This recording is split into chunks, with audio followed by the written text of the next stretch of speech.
I'm here with Quantic.Naniwa, day 2 MLG, Columbus. After all the games have been played, didn't have that great of a day 1, but yeah.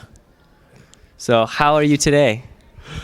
Well, today I went 2-0, 2-0, so I couldn't have asked for a better day, I suppose. I'm just really sad I didn't play it this way when it really mattered, I guess. Well, I mean, it still matters, but like I still have 2 games lost and I can't make first, so. First is what is the real benefit out of these groups. Yeah. So how are you, other than what happened? Outside of the game. I'm fine, relaxed, you know. I don't know. Okay, you don't know, that's why I'm telling you. What am I doing outside the game? Not much. Living in Korea still. It's Startail House, and they're all super nice as always. Are you mean to them? No. A little bit. No, if I was mean to them, it wouldn't be good for me in the win-loss ratio, you know. What do you mean? I wouldn't get food, I wouldn't get clothing. I mean, they give you clothing? No. I mean, they wouldn't wash my clothes. Oh, okay. So it wouldn't be very good for me to be BM to them. When we were eating lunch, you said something funny about Flash. You want to tell us a story? Not really. Oh, come on, just repeat it. No. Why? He's not related. Yeah, Well, it was a funny story. Come on. Why is it funny? Because, okay, I'll tell the... Do you want me to... I'm interviewing you. Can you just repeat it? Come on. Do it. You mean that he played 60 games a day or whatever? Yeah. When he played StarCraft 2? Well... That's basically... You're a great storyteller. I mean, you're like a regular... come on. You shouldn't. So basically the story is that when Flash, which is currently the best Brood War player, was recovering from surgery, and he wasn't allowed to play Brood War, he played 60 games a day of StarCraft 2, like just because he was recovering and thought it would be easy, right? I don't know about easy, but he was recovering as far as I know. But 60 is a lot of games to play in a day. I think they're used to a different standard of how many games per day than we are, for sure.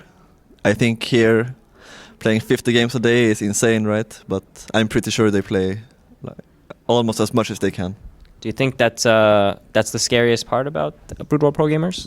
Yeah, for sure. They know how much time they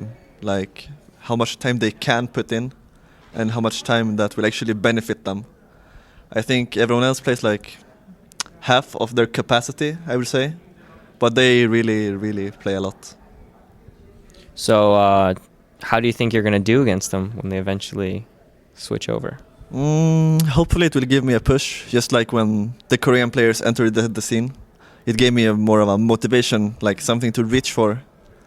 I just hope it won't be unreachable, I suppose, but I'm never against more competition, so as long as I can like play with them and learn more about the game and so on, it will be fun for me.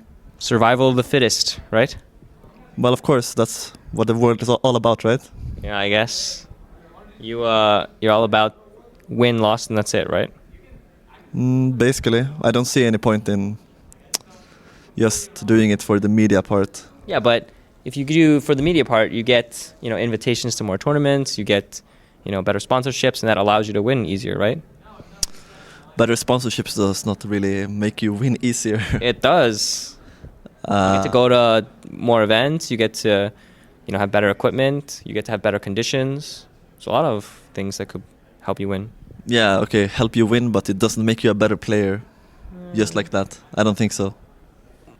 I guess, but you can see the benefits though. Yeah, you're right. But I was just meaning. I meant that. Even though some of the players don't have salaries in Korea and so on, they're still like really good. And well, that they're kind of abusing it, them. Why? Because I mean, like playing for no salary, they just don't really like they don't really have much knowledge. Like these teenagers that can't represent themselves as well. Like I know in the Brood War scene, it was like basically like a monopoly over like player salaries when they were paying them, right? I don't know about the Brood War scene, so. Well, any situation where there isn't representation for the players that don't really have knowledge about it, then they don't really know. So you have situations where like, like the the Korean players would switch over and try and find a foreign team, and then just like couldn't find a team because they think like foreign teams just pay like tons of money all the time. Do you think that every foreign player should go to Korea and train and just see what it's like, even just a little bit?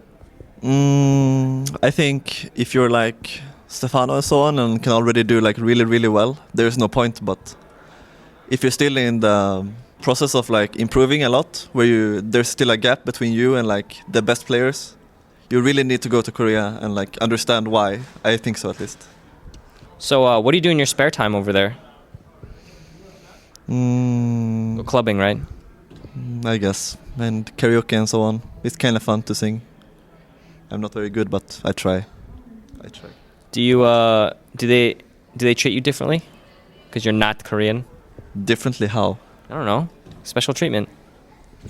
I guess you get, even if you behave not, if you don't behave the right way, like there are certain mannerisms in Korea. They accept it, it's fine, because you don't know them and so on, but other than that, it's not like a huge difference. Do any of the Korean players ask you about being on a foreign team and like what it's like? Are they really curious? Yeah, when I first Star tail curious? What the fuck? Well played.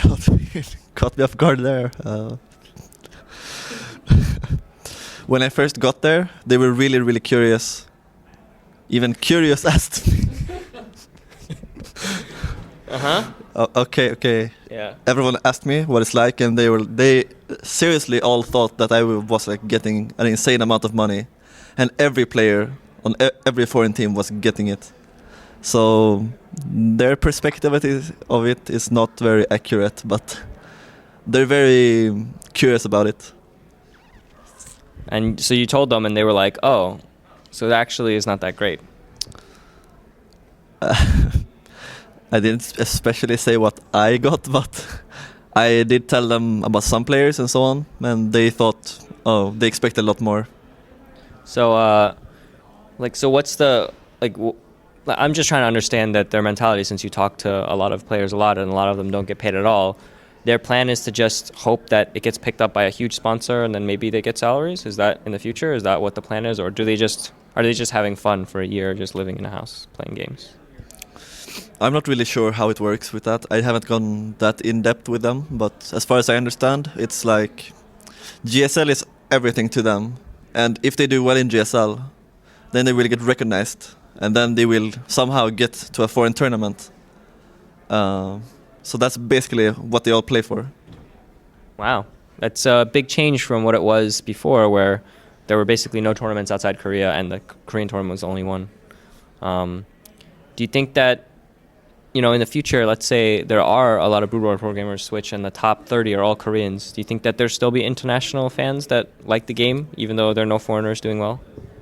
I don't really know, but you probably have a lot more experience of it since you come from Brood War. I only play Warcraft, so I'm not really sure, but if I were to guess, I obviously hope that won't happen, but if it would happen, I hope that no foreigner gets like special treatment because they're foreign. And you mean like getting a Code S seed? Yeah, I don't think I deserve it at all.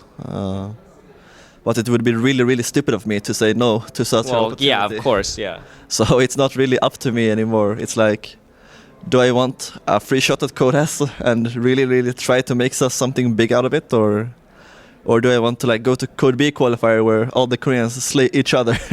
Well, what do you think you have to accomplish in Code S to prove that you deserve the seed? I think if I make it out of my group, I would prove that I at least deserve the seed, but I guess that's all. Well, this tournament has a pretty stacked, difficult field, so if you do well here, it's probably a pretty good indication too. So, do you know who you play next? No idea. It's still being decided if I'm second or third in the group, since DRG and JYP has to play. If JYP wins, if DRG wins against the JYP, then I'm second. Otherwise, it's I'm not sure how it is otherwise. He did? Okay, then I'm second, since I beat JYP. And what matchups and like which players do you want to avoid? I'm a lot more shaky against Zerg, so if I get Protoss all the way, I will win the tournament, but if I get Terran, I can also do well. Zerg I can do well, but it's more of a risk. Why? There are certain elements of the game, I guess, that I don't understand as well as the other players do, in terms of like scouting and so on with Forge expansion. You just make a lot of Blink Stalkers. Yeah, if it gets to late game, I'm sure I can win against anyone, but... Alright, well, good luck. You do some shout outs. Who do you want to thank? Who I want to thank? I want to thank... Quantic? That's the name of your team. Right. Okay, I want to thank Quantic and Razer, obviously, our main sponsor, and Red Bull LAN for having me there. Giving you a computer. Yeah, Here. it was quite nice with the computer. Did they give you a lefty mouse and everything? No, I already have one of those. Oh, okay. But there was actually no lag at the hotel, so I was really surprised. They gave you a 4G card. Yeah. Right. It was pretty cool. Yeah. All right, well, good luck, and we'll see you later in the tournament.